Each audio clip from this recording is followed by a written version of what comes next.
Chapter 1. Before the Storm Picture. A December morning in 1944. Snow covers the Belgian countryside, white and silent, as if the world itself was holding its breath. The war in Europe was supposed to be winding down, at least. That's what the headlines back home said. Hitler was cornered. The Allies were pushing forward. Victory felt like it was already baked into the calendar. But calendars don't bleed. Men do.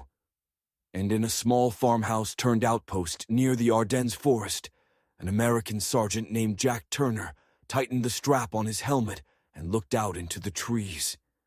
He wasn't a general. He wasn't the face you'd see on a poster.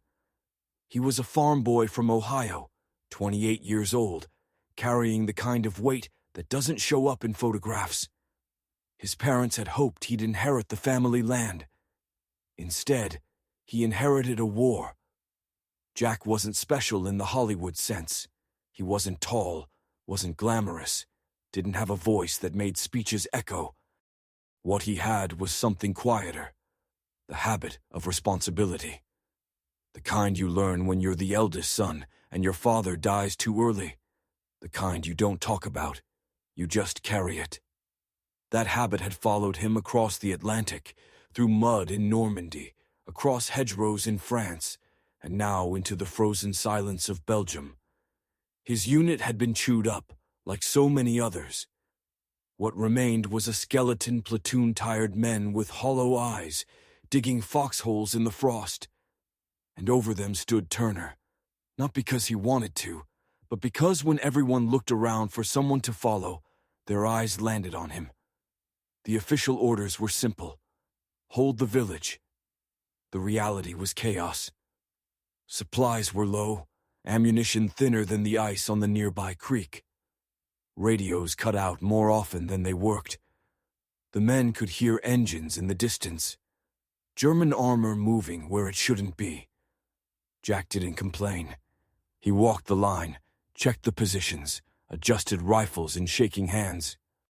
He joked when the silence got too heavy, cursed when the cold bit too deep, and when no one was looking, stared at the sky like a man praying without words. He knew something was coming. Everyone did. The Ardennes were too quiet. And quiet, in war, is never safe. What Jack couldn't know, what no one in that farmhouse could guess, was that they were about to be swallowed by one of the last and fiercest gambles of the entire war. The German counteroffensive history would call the Battle of the Bulge. And in that storm, men like Jack Turner, the ones history almost forgot, would decide how long the line held. Chapter 2. The Village Under Siege. The first sign wasn't tanks or boots. It was sound. A low, rolling thunder that didn't belong to the sky. Men stopped smoking mid-drag, spoons froze halfway to mouths, and every set of eyes turned toward the trees. Engines. Dozens of them. Then came the crunch of treads on frozen earth, the metallic clatter of chains. And before long the horizon lit up with the dark shapes of armor, pushing through the forest like predators emerging from the brush. "Christ," one of the younger privates whispered. His breath steamed in the air, and his rifle rattled in his hands. Turner didn't curse. He didn't freeze. He stepped forward, voice steady, louder than the noise of fear spreading through the farmhouse. "Positions! Get your heads down! We hold this ground until someone tells us different." It wasn't bravery in the Hollywood sense. It was clarity. The kind of clarity a man gets when he understands there's no one else to give the order. The first shells slammed into the outskirts of the village. Windows shattered, barns folded like paper, snow erupted into black earth. The Germans weren't probing. They were trying to erase. Jack's platoon, barely 24 men, dug in along a ragged line of foxholes and broken walls. Their weapons were a patchwork. M1 Garands with half-empty clips, a Browning that coughed more than it roared, grenades passed out like rare coins. Against them rolled columns of steel and infantry dressed in snow smocks, confident, fed, and many times their number. The odds were obscene. But here's the thing about odds. Men don't live them, they fight them.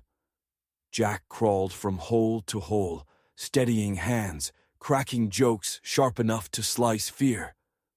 "They're just boys with bad engines," he told one machine gunner. "We've handled worse back in the cornfields." The first German wave tested the line. Rifles barked, tracers carved lines through the fog. Jack spotted a squad slipping toward the left flank and, without thinking, scrambled up from cover. His breath crystallized in the air as he sprinted across open ground, bullets snapping at his heels. He dropped into a foxhole just as a private fumbled to reload. Turner took the rifle, leaned out, and squeezed off 3 clean shots. The squad folded, snow swallowing them whole. "Eyes up," Jack barked, handing the weapon back. "You're not dead till you stop fighting." The hours bled together. White snow stained black, black smoke drifted against a gray sky. The village became a furnace of noise, screaming shells, shouted orders, the crack of rifles blending into one long, endless roar. Men fell, holes emptied. And still, the line bent but didn't break. Every man in that platoon would later say the same thing. When it should have collapsed, when it should have turned into a rout, it held because of one voice moving through the smoke. Jack Turner wasn't a general. But in that moment, to those men, he was the only man on earth who sounded like tomorrow might exist. By nightfall, the Germans pulled back, not beaten, just regrouping. The Americans were down to half their strength, their ammunition nearly gone. The snow was littered with helmets and silence. And yet somehow the village still belonged to them. Chapter 3. The Last Stand. When dawn came, it wasn't gentle. It arrived on the backs of engines and artillery, shaking the walls of what little village still stood. The men in Turner's platoon, those who could still stand, looked to him with the kind of eyes that already knew the truth. There would be no reinforcements, no miracle convoy cutting through the fog. It was just them. Jack stood in the doorway of a shattered farmhouse, rubbing grit from his eyes. His gloves were stiff with blood and powder. He had maybe a dozen men left, most of them wounded, all of them exhausted. The ammunition crates were nearly empty. The radio was silent. And outside, the enemy massed again. Through the smoke and drifting snow, the silhouettes of German armor loomed, backed by columns of infantry. A sight designed to crush resolve before the first shot was fired. Jack didn't flinch. He turned to his men. Some sat slumped against walls, bandages seeping through. Others stared into the dirt, lips moving in quiet prayers. All of them waiting. "This is it," Turner said, his voice flat, steady. "They want this ground. We're not giving it." A young private, barely 18, face streaked with soot, looked up. "Sir, we don't have the firepower." Jack crouched down in front of him, placed a gloved hand on his shoulder. "Firepower's not what holds the line," he said.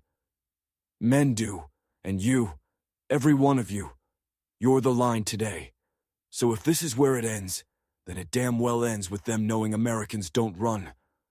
Silence. Then a slow nod, one by one, as broken men found something inside themselves that hadn't broken yet. When the attack began, it was hell. Mortars rained. Machine guns swept the ruins. The ground shook under tank shells. But from every window, every doorway, every ragged trench, Jack's platoon answered. Each shot, each grenade, each heartbeat stretched the impossible a little further. Jack himself moved like a shadow, dragging the wounded, steadying rifles, shouting above the chaos. At one point, he climbed atop a wrecked cart and opened fire with a captured MG, cutting down a charge until the barrel smoked red. "Not yet," he roared into the storm. "Not yet, damn it!" The battle raged for hours, And though the village shrank to rubble, though the men fell one by one, the line never truly broke. When the Germans finally pulled back again, whether from losses, exhaustion, or sheer disbelief, only a handful of Americans remained on their feet. The snow was red. The air stank of cordite and silence.